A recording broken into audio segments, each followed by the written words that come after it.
And good morning, and welcome back to the Livingston Parish News Morning Show. My name is McHugh David, publisher and editor of the news. Appreciate you joining us this morning. If you're watching us live, thanks for that.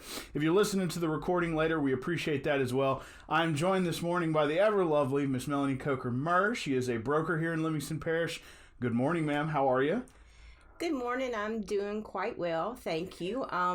Like a lot of people, I suspect I am glad that school is back in session today. So ready to get that rolling. Yes, the kids are back. That was one of the reasons we're getting a little bit of a late start this morning. Of course, the news is on a road with two schools that let in right about the same time. Had to get back into that rhythm of trying to get here before that traffic starts. We're going to run through that traffic and weather just real quick before we jump into things. It's looking pretty rough. It looks like folks aren't real happy about having to go back to work, get their kids back to school. Heavy delays from O'Neill back all the way back up to Juban on I-12 westbound, so please keep that in mind.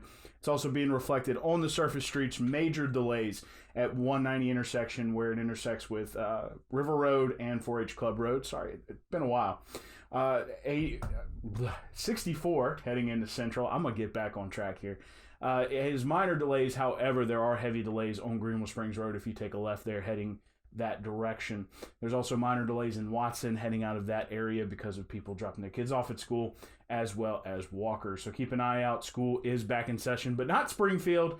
They are not in school today. There was a fallen pole, power pole on Highway 42, knocked out the whole grid for the area. No school for Springfield today. They will report tomorrow. That includes elementary, junior high, and high school. Your weather today, it's currently 35 degrees, chilly morning, but you're looking at 66 degrees as your high, so it's going to get a little warmer throughout the day, you know, that usual South Louisiana deal. 47 degrees your overnight low, so will not be as cold. Talked about the Springfield schools being closed, so please remember that. 2 Baton Rouge police officers were arrested in Livingston Parish by the Livingston Parish Sheriff's Department. That would be Blake Bryant and Jeremy Kirst. Bryant was arrested for inappropriate relationships with minors or juveniles. Jeremy Kirst was arrested for harassment. 1 firefighter was also arrested over the holiday. This would have been early Saturday morning for trying to use a fire truck to pull his Honda Civic out of a ditch. He ran into a ditch on Highway 22.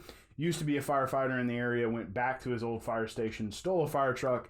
It didn't quite work out. Damaged the front of the fire truck, ripped off the front of his Civic. He was arrested for DUI. There was a school gathering yesterday where they heard from Mr. Tom Murray, who is a acclaimed author, talking about educational type scenarios, talking about caring about your students. You know, what is your want? What is your need? They also had a lot of ed camps. We'll talk more about that as Mr. David Gray gets it written up. Finally, before we jump into the real estate, Walker High boys did have a big win. They lost earlier in the season to Madison Prep, who is a perennial power, just like they are these days in basketball. Came back, got the revenge win, 65-58. Also, a ton of other sports going on yesterday. Please check them out, www.livingstonparishnews.com/sports. Now, jumping into the real estate, we had a red letter year last year in Livingston Parish. So first, we're going to jump in, talk about your qualifications here. So again, Miss Melanie Coker Murr, broker here in Livingston Parish. Tell us a little bit, how long have you been in real estate? Okay, I've been in real estate for 9 years, and I've been a broker for coming up on 5 years. Okay. And you have an office in downtown Denham Springs, correct? Yes, I do. My office is located at 125 North Range, Unit A. Great location. Love being a part of the Antique Village. You have a blue door, right? Right. We're the blue door on the side of the building that has the Sunland mural. And it's so the entrance is actually on Maddie Street. Confuses a lot of people trying to go to the office. And now you are a broker of 2 different, I guess you could say, businesses. One's more of a traditional business. That's 225 Home Market, correct? Correct. The other one, a little less traditional, looking more at sort of the listing side of things in Property Sprocket. Is that correct? Correct. Okay, tell us a little bit about the difference between the two. Okay, 225 Home Market is, of course, focused on our local market, hyper local, and it's more of a concierge level white glove service where we do the traditional real estate to sell your house or to help you buy, where we handle all the details. We will come and help you stage your house, pick out paint colors, just people who want that local niche and a really high level of service.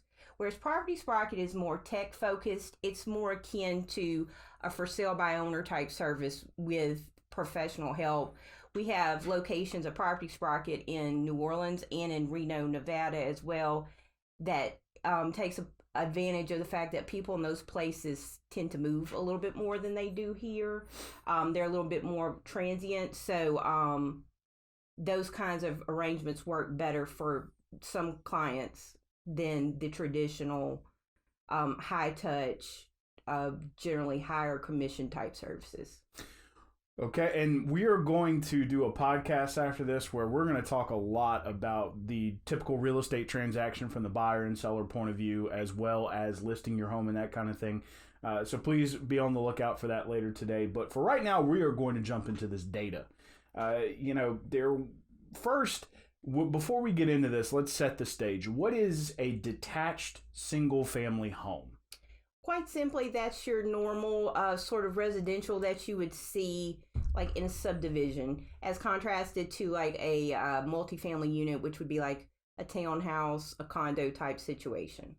Okay, so in 2019, 2005 detached single-family homes were sold in Livingston Parish. Now let's set the stage for that. In 2015, it was 1,750. In 2016, it was 1,850. In 2017, it was 1,933. And then there was a small dip in 2018. It went back down to 1,830 or 1,830. But now we're up over the 2,000 level.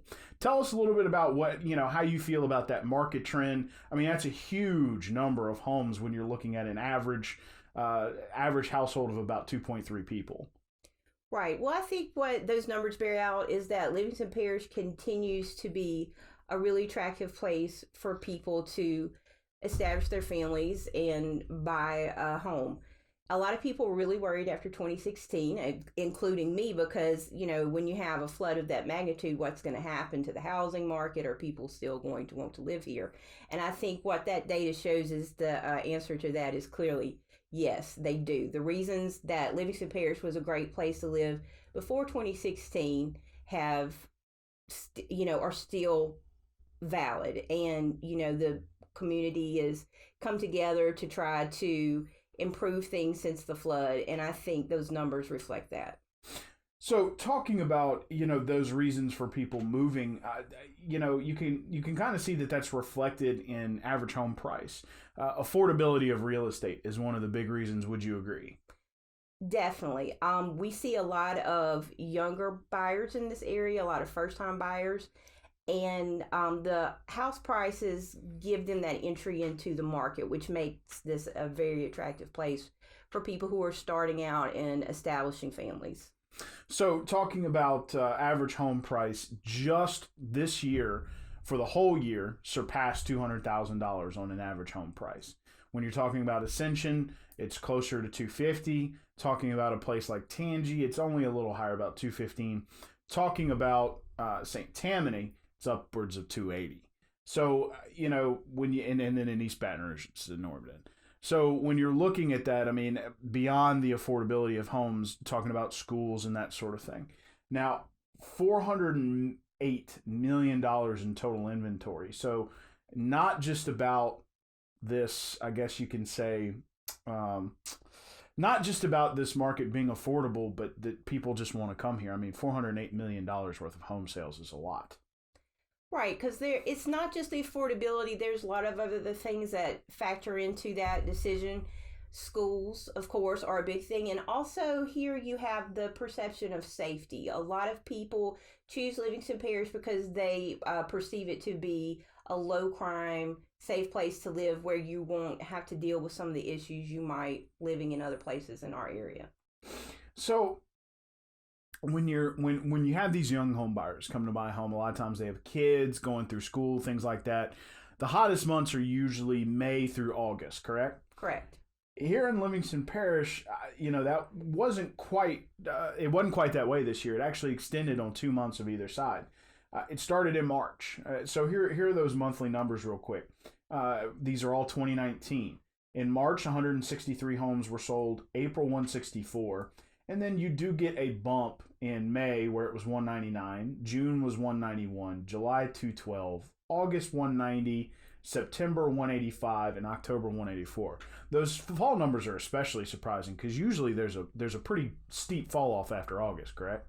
Correct. And I think what those numbers show on the front end, a lot of people start planning to put their house on the market in the spring. Like you start getting the calls, it starts ramping up around March.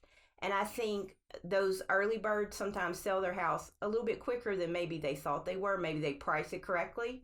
And so you see that movement at the beginning. I think also what drives the movement at the end that I've seen personally is a lot of the people moving to Livingston are very young, like don't have kids yet. I mean, this is like their true starter home first house. And so they're not as affected by that school cycle, of course, as other people. The other side of that is you also have a large population in Livingston Parish that is at retirement age over 55. And they also are not affected by the seasonal school going in and out as much. Sure. So, I mean, as you can see, the school still kind of affects you. You still get that bump over the summer, but it was not as pronounced this year. So thank you for that. Let's come back to earth here and kind of talk about a few real estate things. When you're thinking about the real estate process, there have been some changes since the flood that you mentioned. Tell us a little bit about maybe the top one or two reasons you've seen that a deal will not go through, like flood insurance and that sort of thing. Right. So the two challenges remain, and one of the first challenge is universal. It's getting qualified for the mortgage. That is by far the barrier that keeps a lot of people who wants to buy a house from being able to actually do it. Also, the flood insurance does factor because of changes in quotes, because a lot of times people go into a house and they may not realize that it's even in a flood zone. If they don't do their research, if they don't have a good agent to kind of help walk them through the process, they may get a surprise in mid-transaction that there is a substantial flood insurance premium on this particular property if they're going to have a mortgage. So sometimes that can, make a big difference in your monthly payment, so it derails the entire transaction. Well, and there is rumor that the maps are the firm maps or the flood insurance rate maps are going to be changed and expanded. So it's going to be hard to find a non-flood insurance requirement home. Now, flood insurance is required if you have a mortgage, correct, by law? If you're in certain flood zones, then yes, the mortgage company is going to require you to carry that flood insurance. The good news at this juncture is that it's still relatively affordable. A lot of people, even ones in flood zones, it adds less than $150 to your note. Now that's all based on your individual home and the elevation. A lot of people in our community choose to get flood insurance whether or not their home is in a flood zone, as many people found out. Just because your house is classified as flood zone X, if you have a major event like 2016, that does not guarantee that your house isn't going to flood. So a lot of people like to have that extra assurance, just take that extra precaution, regardless of what flood zone they're located in. So, and that was an interesting point. Maybe a little bit of advice, pick up flood insurance, because especially, and correct me if I'm wrong, if you're not in a flood zone, flood insurance is relatively affordable. Right. It's usually, depending on your structure dwelling, it's usually under $100 a month. And that's a lot of people a small price to pay to have that peace of mind. So one last thing here, let's run through real quick. So maybe one piece of advice for a home buyer, a seller, and an agent. So let's start with a home buyer. Definitely with a home buyer, start the process early. Start looking at your credit to make sure it's where it needs to be. And then also, if it isn't, work with a lender. A local lender will help you get it where it needs to be. They will sit down with your report and say, okay, this is what you need to do in the next 3 months, 6 months to get to the position where you can qualify to buy this house. A lot of people don't start that until it's, they want to go out and look at houses and they're disappointed because they find out, oh, well, I have these issues I need to fix before I can actually buy this house. Also, don't forget an inspection. Oh, definitely. Once you get through the pre-qualification and you find the house you want, make sure that the agent is giving you that 10-day inspection period, and in that period, get somebody that is trained professional to go look at those things that you can't necessarily just observe on your own. They crawl on the roof, they look at your electrical, they stick, testers in every outlet, they do all the appliances. And, I always tell people, I'd rather pay $300, $400 than make a $300,000 or $400,000 mistake. So an inspection is well worth the price that you pay to get it done. Mr. Jason Hodges does a good job for you, I'm told. What about a piece of advice for sellers listing their home? The biggest advice I give to sellers is to price their home realistically if they want to sell it expediently. Now, like, one of the tricks with selling your house is you have to balance two things: how much profit you want to make and how quickly you want to sell it.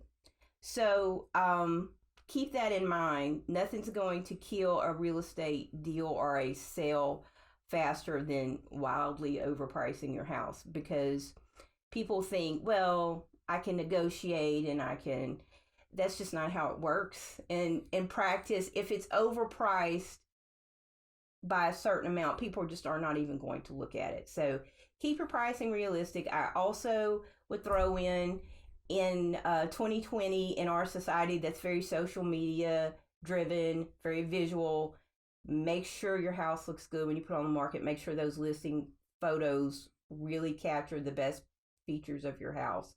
That is so important. I always say you need to make your home as Instagrammable as possible, because somewhere in the statistics now, 80+% of people start that home search online.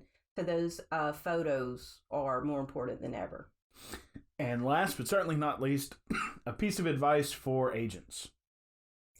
For agents, I would give the advice to don't overlook that personal connection that's still, in real life, as they say, networking, marketing. Don't become overly reliant on social media. In our market especially, real estate is still a relationship business. It's a person-to-person business. So you have to get out there and make those connections and let people know that you truly care about them and what they're trying to accomplish, because this is, for most people, the biggest financial transaction of their life. So they need to have that trust level with you. Well, Miss Murr, thank you. Again, Miss Melanie Coker Murr, she is the broker of Team 225 Home Market, as well as Property Sprocket. They are two kind of different brands trying to service two kind of different people. If you are more interested in real estate and how it works, we are going to be jumping down deep into it in a podcast after we finish the morning show. So again, thank you, ma'am, for joining us. We appreciate it. All right. Thank you for having me. Let's run right back to your traffic and weather real quick. Please remember that there are heavy delays. O'Neill Lane backed up all the way to Juban on I-12 westbound. That is, of course, reflected in the surface streets. The intersection of 190, 4-H Club Road, and River Road already backed up pretty bad. 64 heading into Central is minor delays. However, you are looking at heavy delays if you take a left on Greenville Springs Road. It's currently 35 degrees. 66 is your high today, so it's going to get warm-ish. It will 47 degrees is your overnight low. One last time, my name is McHugh David, publisher and editor of the news. Appreciate you joining us this morning for the Livingston Parish News Morning Show. Hope you enjoyed our guests. I know I did. We're actually engaged. I did tell her I wouldn't throw it out there, but I got you. If that bothers you, well, sorry about it. Again, the news is on Facebook, Twitter, LinkedIn, Instagram, and YouTube. We are also once a week in print. We are online pervasively, www.livingstonparishnews.com. We also have an app to go with that. Check us out tomorrow. We are going to be talking about the pre-gamer for the Parish Council tomorrow night. There's also a school board meeting tomorrow night. Not sure how we're going to balance all that, but we're going to figure it out. They will be replacing Mr. Buddy Mincy, who is moving on to the state rep, and they will be selecting a president for both boards. So it's going to be a pretty firework night. See you tomorrow. Thanks again for joining us. Hope you have a great day.